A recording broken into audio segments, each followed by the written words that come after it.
This week on Winchester's Deadly Passion, Melissa Bachman heads to New Mexico in search of a giant bull on an early season bow hunt. Bad weather and silent bulls are making the hunting tough, but Melissa and Robbie put in the miles and get in close. Now, fast forward to the same state, different season. Melissa is back in New Mexico with a new game plan. This time she's hunting late season with a muzzleloader, and her sights are set on a big Gila bull.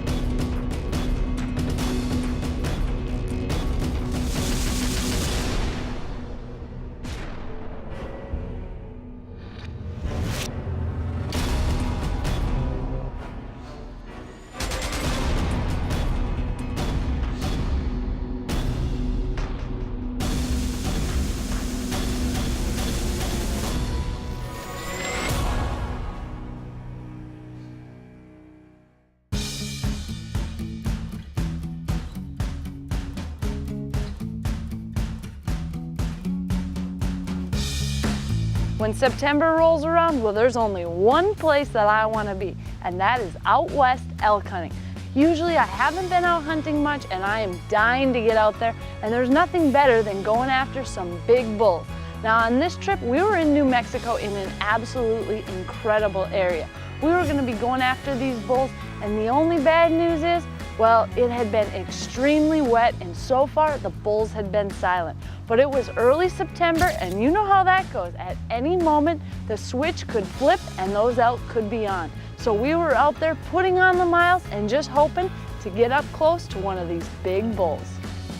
Most of the time they'll come up through here and end up back and bed down back in here or off that way. We'll just kind of cut across right now and see if we see their tracks where they crossed or anything. If not, we'll circle back around this way.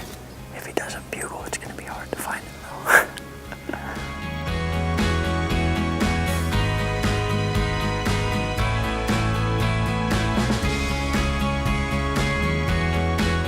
When you're out elk hunting, you're usually looking at a big variety of terrain. Even in New Mexico, I've hunted areas that are completely flat, and you're going after these bulls in the easiest conditions possible. But on this trip, well, we were hunting much steeper terrain. We were looking at some very, very tough hunting, but that's where the elk were right now. We wanted to get where they were, and since things weren't really going and they weren't bugling, well, we had to put on the miles. And when it comes to early season, well, you better hope you're in shape, because you're looking at some warmer weather. So with steep hills and some pretty tough terrain, you better be in shape or those elk will kick your butt.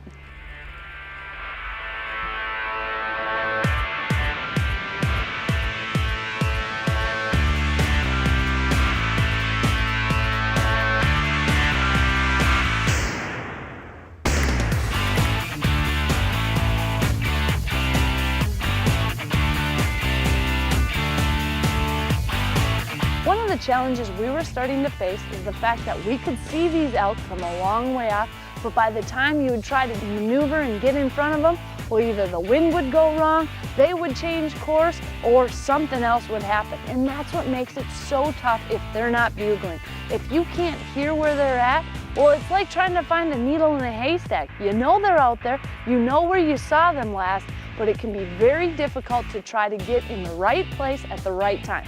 Usually you end up getting there a little too early, or most of the time, a little too late. So if they stop somewhere, they might be up in here. It's a little time to catch up. Mm-hmm. Yeah, when they move, sometimes they just move. Unfortunately, their legs are a little longer than mine and yours. Put together. But sometimes it just looks like, I mean, they'll just be feeding along and it looks like they're going slow, and before you know it, they're a mile away. Winchester's Deadly Passion is presented by Winchester Ammunition, Thompson Center, Cuddyback Digital, Bog Pot, Cabela's, She Outdoor Apparel, and Hunter Safety System.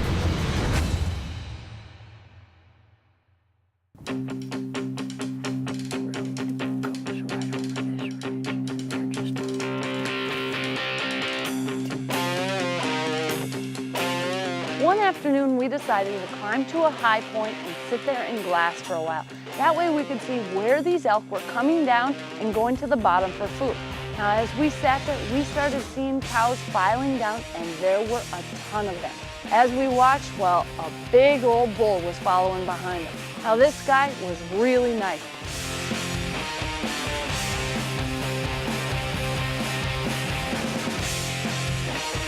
We just had a bull come through with a whole bunch of cows. They're going around the edge, so we're going to try to get over and cut them off before we can get there. It's a nice, it looks like a 6x6, kind of short 5s and 6s, but he's looking good and he's pretty close. So biggest problem is going to be he's got a lot of cows with him. He's a popular man.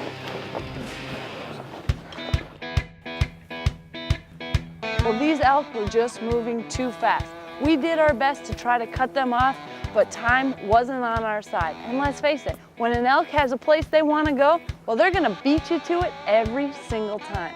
But the nice thing is we were able to see a really good bull, and if we'd have had a rifle in hand, we'd have been done with this hunt. But we were bow hunting and we wanted to get in close. So on this time, well, we spotted them, we just couldn't close the distance. We were hoping that next time we could close the distance and close the deal.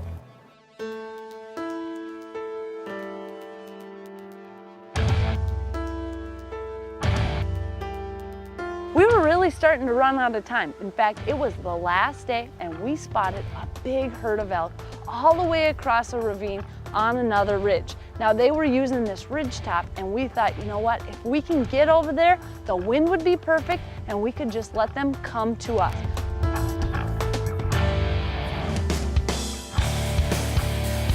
Now, we weren't sure exactly where they were at or how fast they were moving, but we wanted to make sure we were set up.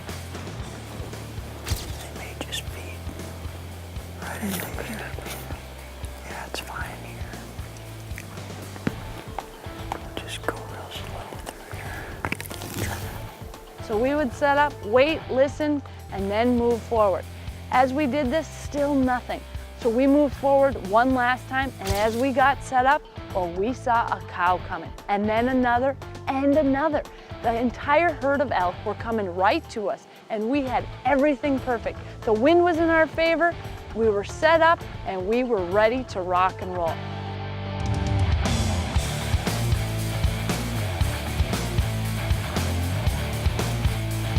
So we let the cows wander by, and in fact, we had a few beds right in front of us. The perfect decoy setup, cows everywhere, and everybody was calm. We even had a couple of cows start fighting right in front of me. Now, these cows weren't probably 10, 15 yards away, and they actually got up on their hind legs and were fighting. I had never seen anything like that before, but it was pretty cool, but still no bull. Then we heard something, and there was a bull chasing cows everywhere. These cows were not happy about it, but this young guy, well, he was chasing them all over the place.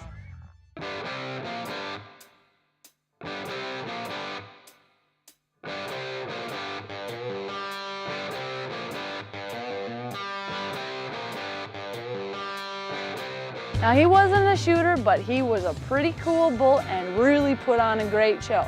The bad news, well, there was no big bull following up behind him. It was just the smaller bull, and he ran these cows all over the place. He really thought he had a good fighting chance.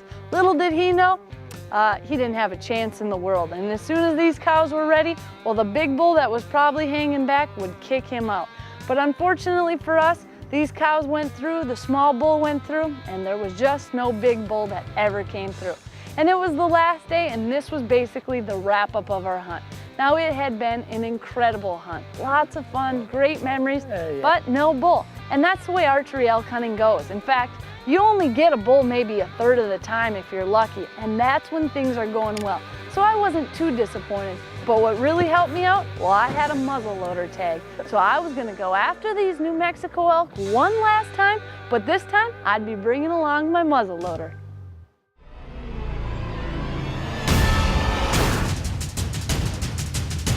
Tip of the week is brought to you by Can-Am. The facts say a lot, but the ride says it all.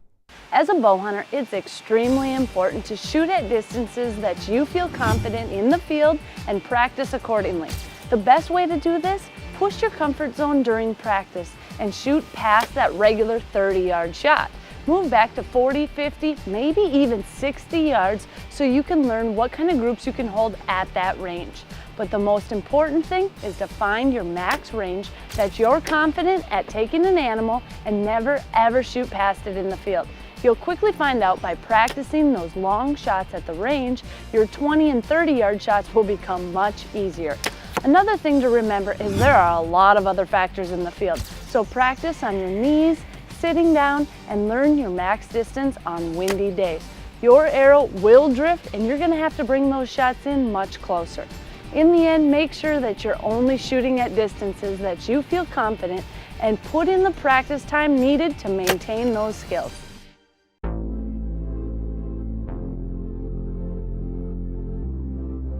Although I was a little bummed out about not getting a bull with my bow, that's the way it goes sometimes, and I'm okay with that. The good news here, well, I was going to New Mexico on a muzzleloader hunt as well. Now this is an incredible time, and the cool thing is, it's a completely different hunt. Early season bow, you're really going after these bulls before they get ramped up for the rut. Late season muzzleloader, well, you're on the downswing of the rut and everything's different. Your hunting tactics change, everything's different, and I'd be in a new area and I was pumped.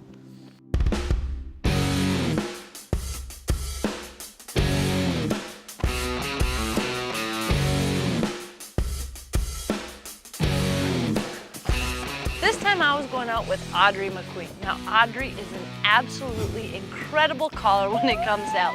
She's really, really good. In fact, I think she's like a 10-time world champion. Bottom line, we had a great opportunity in front of us.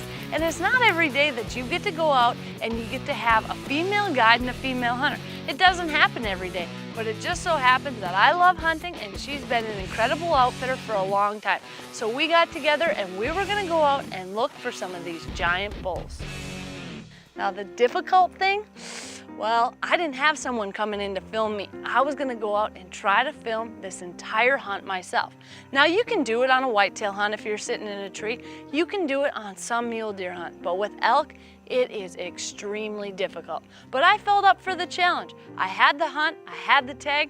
There's no sense to not film it, and although it was gonna cause a lot of extra work on my part, I was up for the challenge.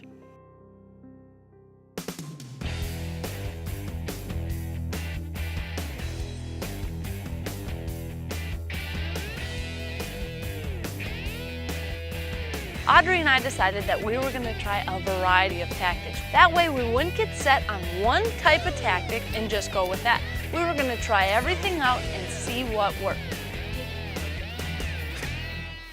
Well, after walking enough for the day, I think we're okay to sit at a water hole for the evening. What's this one going to be like here? You know, it's a good little water hole. There's wallows, there's a series of water tanks and water holes. We've got good wind. So we'll just, it's not very far down there. We'll get set up and hopefully they'll come in. Nice close shots, I like that. Let's go do it. Right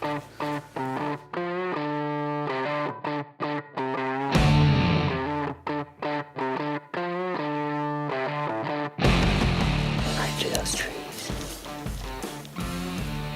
Spike up. Here comes another one. It's a spike. Right in for the water like little kids. All I could think is at any moment, the big guy's gonna step out. We were sitting there on pins and needles, excited, watching the show, but the big guy never showed up.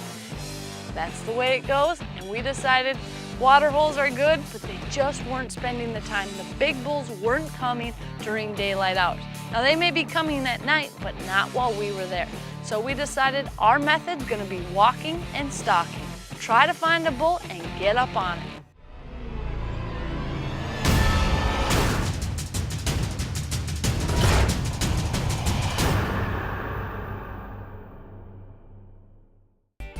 As a hunter, we need our equipment to be versatile because not every hunt is created equal. That doesn't mean we need 10 of everything. It just means when we buy our gear, it's a lot more useful if it can adapt to any hunting situation. Perfect example, spotting scopes. So let's say you have a combo hunt planned out west for elk and antelope. But now you have to decide what size spotting scope to use. For antelope, you know you're going to be on flat ground and possibly be viewing them from a truck. So bigger is better. Elk, on the other hand, you're going to be walking miles up steep, physically demanding hills, and lighter is definitely better here. So how do you get the best of both worlds? Swarovski has now come out with their first ever modular spotting scope, the ATX STX. It's an interchangeable system that allows you to have one eyepiece and 3 different size objectives for any hunting situation. So now you have the option of bringing a 65, 85, or 95 millimeter scope all on one hunt contained in one unit. The best part, the entire system is lightweight and compact. Now you can have your 95 millimeter scope on for the antelope hunt, but when it's time to march up that mountain after elk, you can swap it out for a lightweight 65 and be on your way in seconds. Once hunting, the color, clarity, and low light capability with this scope really will make a huge difference on any hunt. When glassing a hillside, not every animal miraculously lands in the center of your scope. So with its full field of view and its edge-to-edge clarity, you'll simply spot more game. And once you have an animal spotted and you'd like to maybe get a great photo or some video before making the stock, it's now a snap with the new modular scope. There are 2 different adapters you can get for this scope that were made to take photos or video. The first is called the DCB2, which is meant for all point-and-shoot cameras.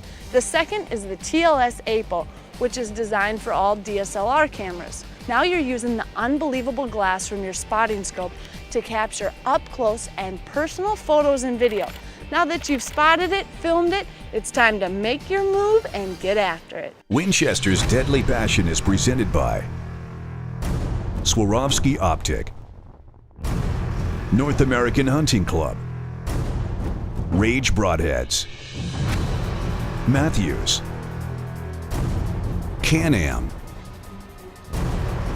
Wildlife Research Center, and Hot Mox.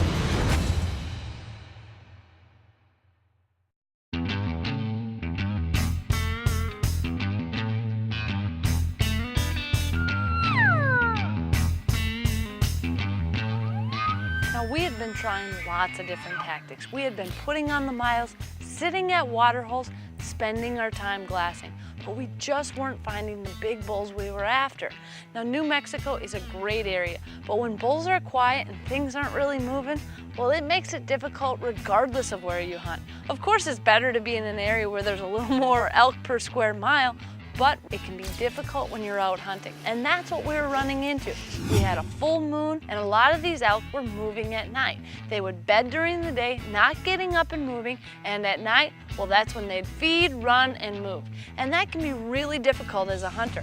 Of course, we all want to try hunting when it's not a full moon, but let's face it, if you've got a tag for a certain amount of time and it happens to be a full moon, well, you're not going to trade in your trip, and neither was I.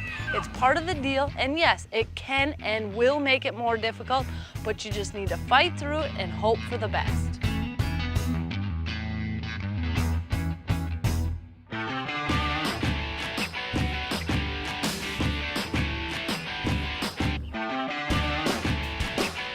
They're right up there. I see them. We just need to keep working our way around. As luck would have it, our hard work finally paid off and we spotted a beautiful bull. There's 6 cows and a bull right at the tree line there. And they're just feeding along through the opening. If we can get around them, we can cut them off. Just use the trees as we get there. Once we get there, it should be. That's what the plan is, and the wind's perfect, so let's go.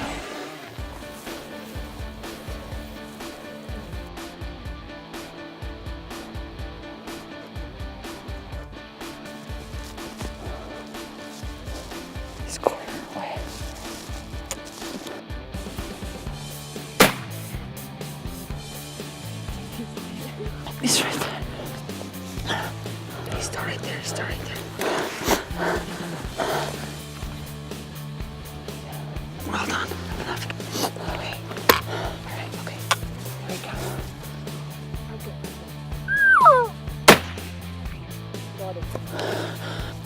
Oh, you got him! Yeah! I cannot believe it! I'm starting to think this bull is looking bigger and bigger every minute. Holy smokes! Look at this. There is some trash. What Beautiful a bull. 7x6. 6x7. Good girl. Very nice. And look at these brows. Those are huge.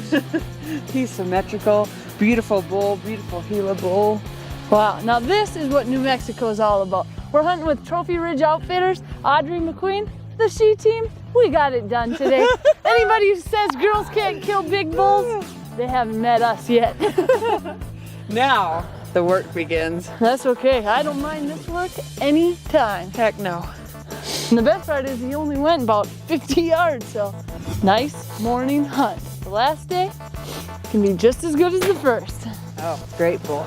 That last day, you've got just as good a chance to running into a big bull as the first day. So the important thing is you can't let your mentality change. If you start thinking, well, it's over, my hunt's almost done, I'm not gonna get an animal, well, the good chance is you probably won't. Because if you give up, you're not trying this hard anymore. So you need to stay as positive and as confident as you were on day one on the last day. And I'm living proof. I've taken many, many, many animals on the last day. That means you put in your time and it can and does all work out sometimes. Thank you again. Good job. Coming up next week on Winchester's Deadly Passion, Melissa's in her favorite whitetail location in the country, West Central Illinois at Golden Triangle Whitetails. She's put in a ton of time scouting, has her ground blind set on an incredible food plot, and is accompanied by her trusty muzzleloader. And as luck would have it, an absolute giant steps out, one of those legendary Illinois booners.